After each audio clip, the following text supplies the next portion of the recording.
Kendo koro kwa county no mala ikipio warang moko matimore county Manandi. County Manandi ni akicha kaluore kod landruok tuo mar nyaldiema mane oyangi e county ma libambano ma Uasin Gishu. Commissioner Manandi Haman Shambi okwayo jodak Manandi ahinya mago mogo tong' kod Uasin Gishu mondo ne ni giketo ler, gichamo chiemo maler kendo gimanyo thieth mar uyapo ni gichich kod ranyisi mag nyaldiema. Ijiwo oganda mondo luok lwetgi kinde ka kinde mar thiro landruok tuoche kaka nyaldiema.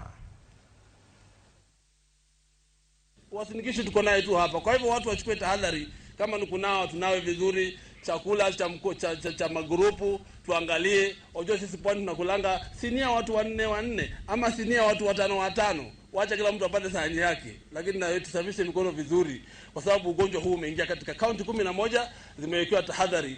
Uasin Gishu ikiwa moja wapo, na yeye ni neighbor wetu hapa karibu.